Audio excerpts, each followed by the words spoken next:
Hi hello எல்லாருக்கும் வணக்கம் friends. இன்றைக்கி என்ன வீடியோ பார்க்க போகிறோன்னா, இன்றைக்கி சிம்பிளாக பால் பாயசம் செய்ய போகிறோம். வாங்க செய்யலாம். எல்லோரும் எப்படி இருக்கீங்க? நல்லா இருக்கீங்களா?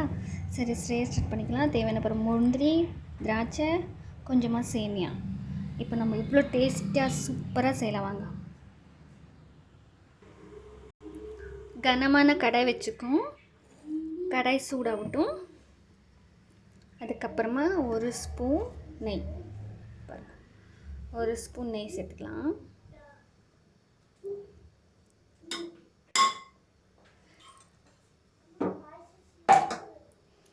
அப்புறமா நெய் சூடாகட்டும். இப்போ நம்ம என்ன பண்ணுவோம், இந்த ஸ்டேஜில் நம்ம முந்திரி பருப்பு சேர்த்துக்கலாம்.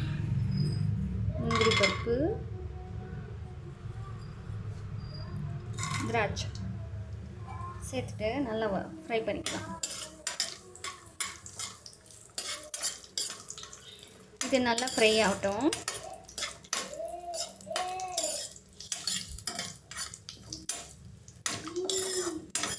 இது நல்லா ஃப்ரை ஆகட்டும். சிம்மில் வச்சு ஃப்ரை பண்ணிக்கலாம். ஏன்னா இது தீஞ்சிச்சுன்னா நல்லா இருக்காது. போதும், இவ்வளோதான். இதை நம்ம ஒரு கப்பில் மாற்றி எடுத்துக்கலாம்.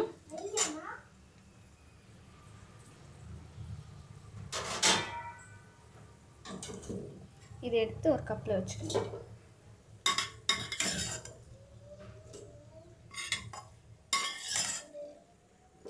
இப்போ நம்ம என்ன பண்ணுவோம், சேமியாவை போடுவோம். சேமியாவை அதே மாதிரி நம்ம ஃபைனாக ரோஸ்ட் பண்ணிக்கலாம்.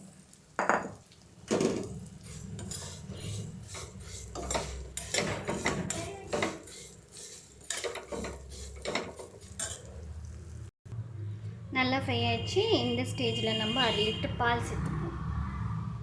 சுண்டை காசி ஆற வச்ச பால் சேர்த்துக்கிறேன்.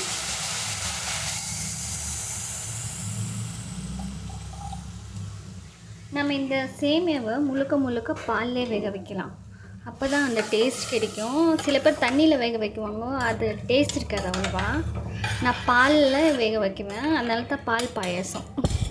ஆனால் டேஸ்ட்டு செம்மையாக இருக்கும். அந்த பால் சுருண்டி வரும்போது, வெந்து வரும்போது செம்ம திக்காக நல்லாயிருக்கும் சாப்பிட்றதுக்கு. எங்கள் சேனலை நீங்கள் ஃபஸ்ட் டைம் பார்க்குறீங்கன்னா ப்ளீஸ் சப்ஸ்கிரைப் பண்ணிக்கின்னு அப்படியே லைக் பண்ணிக்கோங்க.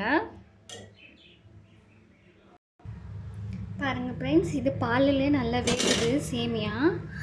இப்போது நம்ம நல்லா கைவிடாமல் கிளறிட்டே இருக்கணும். அந்த சேமியா வேகிற மட்டும். பாருங்கள் எவ்வளோ அழகாக வெள்ளையாக இருக்குல்ல. பாலில் வேகிறதுனால தான் இது செம்ம டேஸ்ட்டாக இருக்கும் அந்த சேமியா. நம்ம தண்ணி எதுவும் சேர்க்கல ஃப்ரெண்ட்ஸ். நம்ம பால் தான் 1/2 லிட்டர் சேர்த்துருக்கேன் நான். பாருங்கள், இந்த ஸ்டேஜில் நம்ம என்ன பண்ணுவோம், இது சேமியா வெந்ததுக்கப்புறமா நம்ம ஒரு ஸ்பூன் நெய் சேர்த்துக்கலாம். ஏன்னா நெய் சேர்த்தா ஒன்றுக்கு ஒன்று ஒட்டாது, சேமியா பிரிஞ்சே இருக்கும். அதுக்கப்புறமா நம்ம முந்திரி, திராட்சை, ஏலக்காய், சர்க்கரை எல்லாம் சேர்த்துக்கலாம். ஒரு கப்பு. பாருங்கள் இந்த அளவுக்கு நல்லா வேவுது. பாருங்கள், இன்னும் கொஞ்சம் வேகணும் இது. அப்படி நம்ம கைவிடாமல் கிளறிட்டே இருக்கணும்.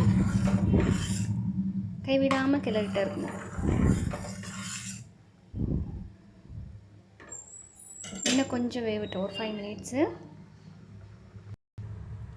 பாருங்கள் ஃப்ரெண்ட்ஸ், சேமியா வெந்துருச்சு. பாருங்கள் எவ்வளோ அழகாக வந்திருக்குன்னு வெந்து.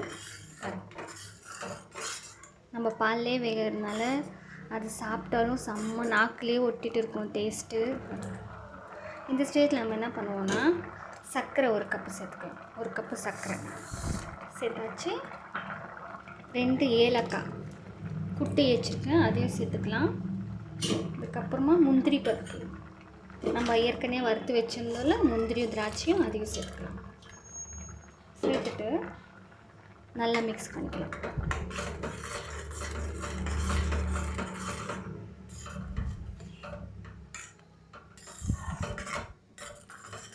செம்ம டேஸ்ட்டாக, செம்ம ஈஸியாக 15 மினிட்ஸ்லேயே செஞ்சிடலாம்.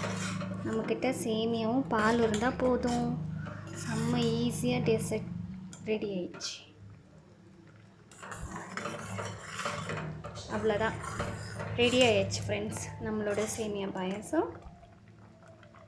வீடியோ பிடிச்சிருந்தா ப்ளீஸ் லைக் பண்ணுங்கள், ஷேர் பண்ணுங்கள், சப்ஸ்கிரைப் பண்ணுங்கள். சரியா? நெக்ஸ்ட் வீடியோவில் நம்ம சந்திக்கலாம். பாய். See you.